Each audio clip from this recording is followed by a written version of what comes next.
मेरा नाम शंकर है। हाँ, कहाँ से मैं आए? बिहार से आया हूँ, कौन से दरभंगा डिस्ट्रिक्ट से। दरभंगा बिहार जी से जी। आए? मैंने एग्जाम किस लिए आए हैं सर आप यहाँ?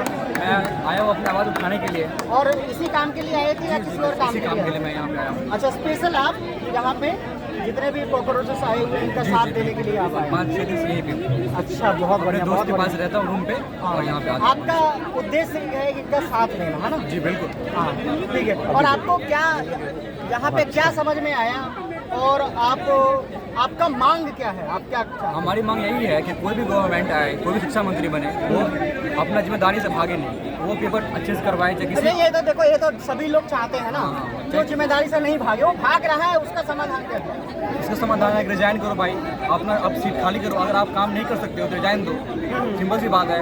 लेकिन रिजाइन देने के बाद तो दूसरा भी भ्रष्ट आ जाएगा, उसके अंदर फिर डर- उसको भी रिजाइन करवाओ, तीसरा भ्रष्ट आएगा, तीसरे को भी अगर रिजाइन एक कराओ। रिजाइन करेगा- ये क्या सॉल्यूशन? क्या समाधान हो सकता है? एक रिजाइन ये तो करेगा, कह रहे हैं कि भाई एक जाएगा, दूसरा एक है। रिजाइन करेगा तो उसके अंदर डर रहेगा कि ये रिजाइन किया, वो जन गलती की, तो मेरा भी हो सकता है मैं भी रिजाइन करवाए, सब बच्चे लोग प्रोटेस्ट करें। अगर शिक्षा तो मंत्री प्लानिंग बना के आ जाएंगे। अगर शिक्षा मंत्री गलत करेगा, रिजाइन देगा, फिर रेल मंत्री सोचेगा कि मेरा वो रिजाइन ना हो रिजाइन क्यों जाए। देगा? डर नहीं, वो रिजाइन क्यों देगा? उसको किसका डर है? हम लोग प्रोटेस्ट क्यों करें? रिजाइन करवा के प्रोटेस्ट करें ना। 15 दिन से प्रोटेस्ट चल रहा है, हाँ। प्रधानमंत्री ने कोई एक्शन नहीं लिया, शिक्षा मंत्री ने कुछ बोला नहीं अभी तक, तो उनको डर किसका है? उनको जनता के प्रति जवाबदेही नहीं है, वो हमसे डरेंगे क्यों? डरेंगे तो तब जब हमने उन्हें नियुक्त किया हो।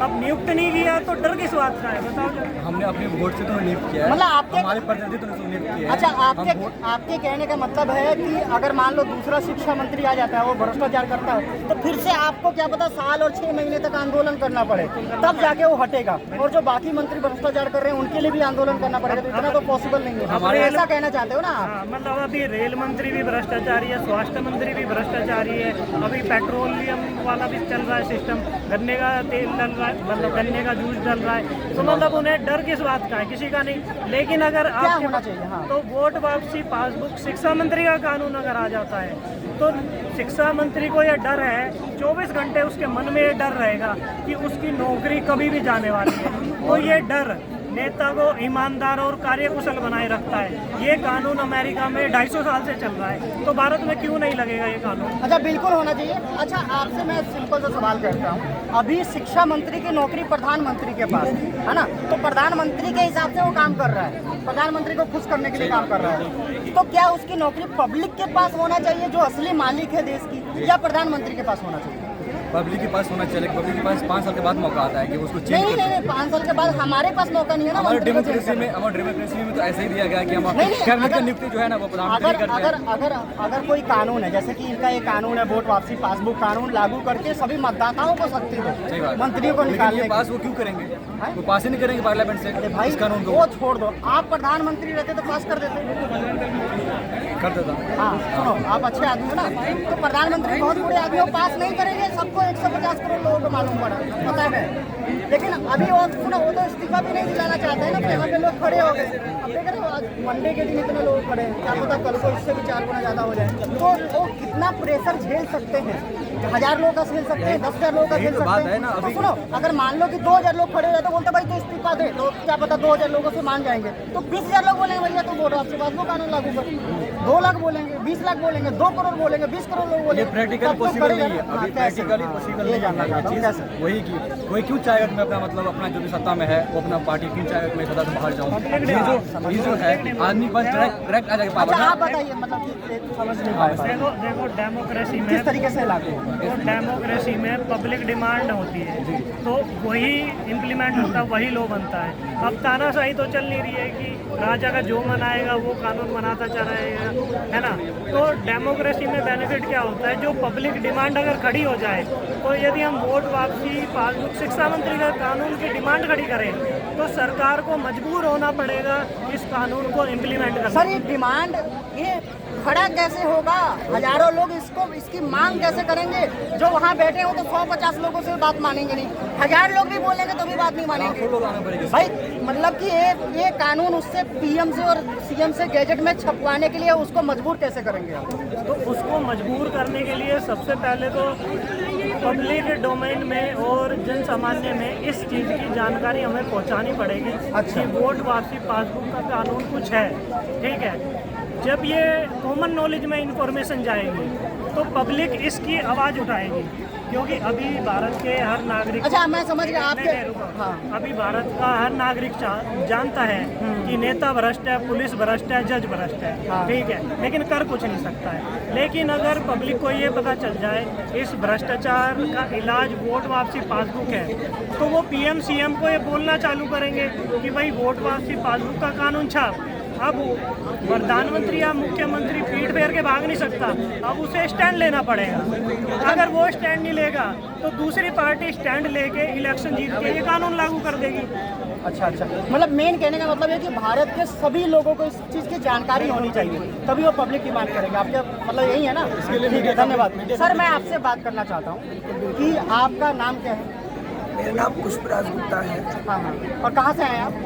मैं यहीं रहता हूँ, DU से ग्रेजुएशन कर रहा हूँ, BA honours in political science. और सर मैं आपको अभी देखा 3-4 बार आपको, तो आप लिखे हुए चुप्पी तोड़ो। बिल्कुल संजय के आगे आ जाए, संजय तुम इधर आ जाओ। बोलना चाहते हैं चुप्पी चुप्पी तोड़ो बोलना चाह रहा हूँ मौजूदा सरकार को, चुप्पी तोड़ना बोलना चाह रहा हूँ देश के प्रधानमंत्री नरेंद्र मोदी को, चुप्पी तोड़ो बोलना चाह रहा हूँ शिक्षा मंत्री को, चुप्पी तोड़ो बोलना चाह रहा हूँ इस देश के नागरिकों को जो अभी भी घर में बैठे हुए हैं, अभी भी जंतर मंतर पे जो नागरिक नहीं दिखाई दे रहे हैं, और उन छात्रों के लिए, उन नौजवानों के लिए जिनका इंस्टीट्यूशनल मर्डर किया है इस सरकार ने, आवाज़ नहीं उठा रहे, चुप्पी तोड़ो उनके लिए।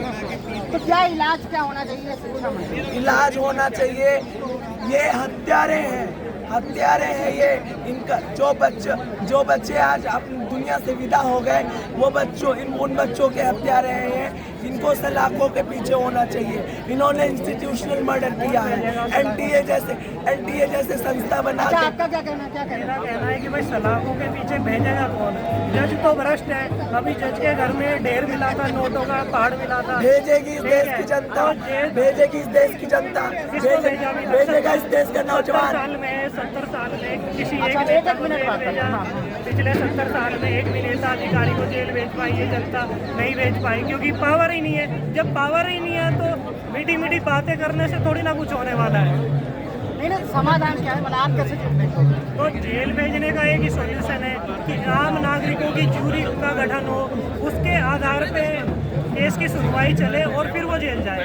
अभी जज पैसे खा के फैसला दे देता है, लेकिन जब आम नागरिकों की जूरी होगी तो उनको सेट करना असंभव है। तो उसके थ्रू धर्मेंद्र प्रधान जेल जाएगा, क्योंकि पिछले 70 साल में एक भी नेता अधिकारी को पब्लिक जेल नहीं भेज पाई, क्योंकि जूरी का पावर ही नहीं है। आम नागरिकों की जूरी का पावर हो, मतलब मतदाताओं के पास पावर नहीं है, मतलब नागरिकों का पावर है। 70 साल में क्या हुआ क्या नहीं हुआ उससे मतलब नहीं होना चाहिए। वर्तमान में क्या हो रहा है उससे मतलब होना चाहिए। वर्तमान में क्या घटनाएं घट रही हैं उससे मतलब होना चाहिए। अच्छा एक बात बताइए, गठन तो यही करेगी, गठन तो सर आज के टाइम में देखो सुप्रीम कोर्ट जो कि स्वतंत्र है, वो जब देश को युवाओं को कॉकरोच कह सकता है तो आप समझ जाओ कि गठन करने वाला क्या कर सकता है। तो इसका इलाज क्या होना है? एनडीए को भी तो सरकार ने गठन किया था। आप सुनो मेरी बात सुनो, बिल्कुल जो ये इस देश का जूरी सिस्टम भी बिका हुआ है और सब कुछ नहीं, है कहाँ? तो लागू ही है कहाँ भारत में? नहीं जो सुनिए, जो भी जज सिस्टम है या फिर जो भी सुप्रीम कोर्ट है, जो कि मतलब आप समझ जाओ कि इन्होंने बात किया कि गठन होना चाहिए। जो भी गठन तो सरकार करेगी, और सरकार जो भी गठन करती है अपने हित में करती है। देखिए हमें डिमांड करना पड़ेगा पब्लिक। कुछ नहीं, पहले ये डिमांड पूरी करवाओ ना, इस्तीफा हो। पहले ये जो मेन मुद्दे हैं उसको लाओ ना सामने, पहले ये डिमांड पूरी कराओ। गठन इन्होंने SIT का भी गठन किया है किस कहाँ पे राम मंदिर में। नहीं, उनके तरफ से जो होगा वो नुकसान करेगा। पब्लिक का डिमांड होना चाहिए, हमारे प्रेशर से होना चाहिए काम, ऐसा करें। अरे हमारे प्रेशर से ही होता है। एनटीए का भी गठन इन्होंने ही किया था। एनटीए भी तो एक संस्था है। धर्मेंद्र प्रधान को जेल कैसे भेजेंगे? धर्मेंद्र प्रधान को जेल भेजेगी इस देश की जनता। कैसे? देखिए मैं बता रहा वो तो हूँ, कोठी बहुत में अच्छा बैठा सवाल, है। बहुत अच्छा सवाल। कैसे? इस देश के हर एक युवक, हर एक नागरिक को रोड पे आना पड़ेगा, चाहे इस देश का पुलिस हो, देश का आर्मी मैन हो, देश का वकील हो या देश का किसान हो, सबको यूनाइट होना पड़ेगा। अगर अभी इस देश की पुलिस अपने जेब में इस्तीफा ले ले, इस्तीफा लिख के रख ले, तो अभी तुरंत सरकार गिर जाएगी। अच्छा सिस्टम में change मैं हो आपसे मैं जो पूछ रहा हूँ उसका जवाब दीजिए। तो एक बात बताओ मेरे को कि अभी 2011 में अभी बहुत सारे लोग बोल रहे हैं, मेरे से मजाक भी उड़ा रहे हैं कि आप जा रहे हैं वहाँ पे अन्ना आंदोलन में, तो ऐसे हुआ। तो अभी पिछली बार भी आंदोलन हुआ था 2011 में, बहुत बड़ा आंदोलन था ना, उसके बाद भी हमारी देश की समस्याओं में कमी नहीं है।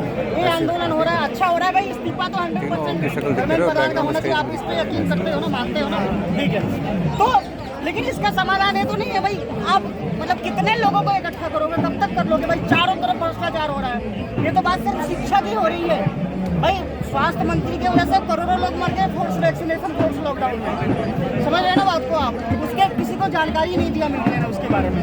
तो भाई समाधान क्या है? बार बार क्या आंदोलन करना पड़ेगा देश में? या तो 10 लाख 20 लाख लोग हों जो अपनी ड्यूटी समझ लें कि भैया मेरे को हर एक महीने एक हफ्ता आंदोलन करना है।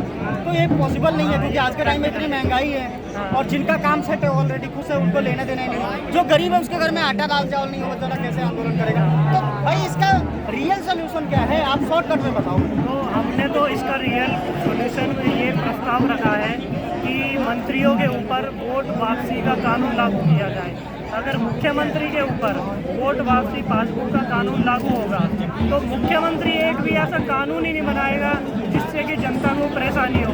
क्योंकि अगर जनता को परेशानी हुई तो जनता तो वोट वापसी पासबुक का इस्तेमाल करके मुख्यमंत्री को नौकरी से हटा देगी, जैसा यूएस में हुआ। मतलब कि जनता के पास पावर आना चाहिए। हाँ, जैसे यूएस में हुआ, लॉकडाउन लगाया कैलिफोर्निया में, वहाँ के मिनिस्टर ने, व्यापारियों ने बोला कि भाई लॉकडाउन हटा, मिनिस्टर नहीं माना। तो लोगों ने रिकॉल करके उसे घर भेज दिया कि साले घर लगा लॉकडाउन, हमें नहीं चाहिए लॉकडाउन। लेकिन यहाँ पे तो 2 साल लठ मारे अलग, घर के अंदर पैक रखा अलग, कमाने नहीं दिया अलग, नागरिक कुछ नहीं कर पाए। अगर ये पासबुक होती तो लठ मारने की तो हिम्मत ही नहीं है पुलिस की, नेताओं की, पब्लिक को।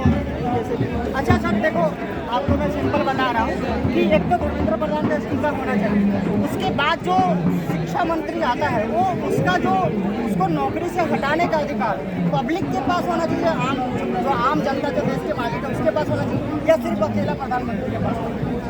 देखिए इसके बारे में मैं बात नहीं करूँगा क्योंकि नॉलेज नहीं है इसके बारे में। अब मैं भी उसके बारे में बात नहीं कर रहा हूँ। मैं ये कह रहा हूँ कि जैसे शिक्षा मंत्री है, अभी उसकी नौकरी सिर्फ प्रधानमंत्री के पास है, वही उसको हटा सकता है, वही उसको कुछ भी सजा दे सकता है ना। हम तो सिर्फ इस्तीफा की मांग कर रहे हैं। जो अगला स्वास्थ्य शिक्षा मंत्री होगा उसकी नौकरी पब्लिक के पास होनी चाहिए ना, तभी तो डरेगा। देखिए तो होना चाहिए या सिर्फ प्रधानमंत्री के पास होना चाहिए? आपका क्या है? किसी भी देश में सबसे बड़ा मुद्दा जो होता है शिक्षा का होता है, और जरूर होना चाहिए। यदि कोई शिक्षक, क्योंकि शिक्षा से स्वास्थ्य, शिक्षा से ही विकास है। नहीं रहेंगे तो कुछ भी नहीं हो कुछ भी नहीं हो पाएगा। जब इंसान ही इलिटरेट रहेगा तो वो किसी चीज़ में भी एक्शन नहीं ले सकेगा, यहाँ तक कि वो सरकार को भी सही अनुमान नहीं लगा पाएगा। तो शिक्षा को मजबूत करने की आवश्यकता है और ये होना चाहिए ऑनली शिक्षा के लिए, क्योंकि हम सभी के लिए ऐसे नहीं कर सकते क्योंकि इससे उथल क्रिएट होगा। मैं पॉलिटिकल साइंस का छात्र हूँ, अगर ऐसा होता है कि बार बार हम वापसी के लिए, तब तो सब देखिए कोई एक पार्टी तो है नहीं हमारे देश में, बहुत सारी पार्टियां हैं, अलग अलग लोग अलग अलग समर्थन हैं। तो हमारे देश में हंगामा खड़ा हो गया, कोई उधर जा रहा है, कोई उधर जा रहा है। उथल पुथल तो इसका क्या समाधान है भाई साहब आपके पास? और उथल पुथल हो क्यों जाती है? मतलब कौन सा, मतलब ये कानून ऐसा तो नहीं है लागू होगा तो उथल पुथल हो जाएगी? अगर होगा तो किस तरीके से होगा और उसका समाधान क्या है? तो देखो उथल पुथल नहीं होगी, क्योंकि जो हमने ड्राफ्ट प्रस्तावित किया है वो पॉजिटिव ड्राफ्ट है। नेगेटिव ड्राफ्ट मेरे को क्या मालूम उसमें ड्राफ्ट पॉजिटिव है कि नेगेटिव है? मैं बताता हूँ ना। तो अगर इसका ड्राफ्ट नेगेटिव तरीके से डिज़ाइन किया जाए, जैसे हरियाणा में सरपंच का है, वहाँ पे क्या नियम है कि भाई अगर सरपंच का रिकॉल नहीं हुआ। अच्छा, जो राइट टू रिकॉल का कानून लागू है सरपंच पंचायत स्तर पे बहुत सारे राज्यों में। अभी जो हरियाणा में लागू हुआ है सरपंच वाला, उसमें क्या है अगर सरपंच रिकॉल नहीं हुआ तो जिसने पहल करी थी उसको जेल हो जाएगी। अच्छा, तो भाई रिकॉल कौन करेगा? कोई नहीं करेगा, फिर तो बैठे रहो अपने घर। लेकिन हम क्यों जेल हो जाएगी? मतलब ऐसा कानून में ही लिखा है। हाँ, ऐसा कानून मिलेगा उसको जेल हो जाएगी, लेकिन जाएगा ही नहीं इस प्रक्रिया। तो ये नेगेटिव है। राघव चड्ढा ने राघव चड्ढा ने रखा, उसने कहा 2 साल से पहले रिकॉल नहीं कर सकते, और अगर कर भी दिया तो फिर 3 साल सीट खाली रहेगी, तो वहाँ पे अस्थिरता की बात आ सकती है। आपके वाले कानून में अस्थिरता क्यों नहीं आएगी? हमारे वाले में अस्थिरता इसलिए नहीं आएगी क्योंकि हमने जो इसका ड्राफ्ट तैयार किया उसकी धारा ये कहती है कि जब तक जिले के और राज्य के 51% नागरिक अपनी वोट वापसी पासबुक का इस्तेमाल करके सहमति दर्ज नहीं कराते, तब तक प्रमुख अधिकारी नेता पद से नहीं हटाया जाएगा। इतनी बड़ी संख्या में हम लोगों को कैसे बोलेंगे भाई जाके वो या फिर लकड़ी से बदले किसी को। यहाँ पे जब नागरिकों को दिखेगा कि भाई यहाँ पे आ जाए, यहाँ पे। जिले में काम नहीं हो रहा है, हाँ। तो उसको तो दिख रहा है ना, बताने की क्या जरूरत है, वो खुद जाएगा। उसको दिख रहा है भाई यहाँ पे कूड़ा फैल रहा है, नालियों में पानी भर गया है, अपराध बढ़ अच्छा, रहा है। अभी लोग इसीलिए नहीं करते हैं, इसका मतलब उनके पास विकल्प नहीं है, तो बेचारे क्या करें, आपका यही है। अच्छा, हाँ, इसीलिए अभी लोग करते नहीं है बेचारे, अब वीडियो बना देते हैं, ज़्यादा ज़्यादा गाली दे देते हैं, और क्या करें। अच्छा, ठीक है, मैं अभी और भी बाकी लोगों को ढूंढ रहा हूँ। मैं देखना चाहता हूँ कि आपका ये जो कानून आपने जो प्रस्तावित किया, इसका जनता भी समर्थन करती है कि नहीं करती है। जैसे भाई साहब भी समर्थन करते हैं, अभी तक जो मिले वो समर्थन करते हैं। हम ऐसा कोई बंदा ढूंढते हैं जो समर्थन नहीं करता हो, और फिर हम उनसे बहस करते हैं या बातचीत करते हैं, देखते हैं क्या रिजल्ट है। उसको बंद करो। हाँ, ये सर से पूछ भाई, क्या पूछेगा? पूछेगा भाई, चला कट कैसे होते राहुल? हाँ, चालू।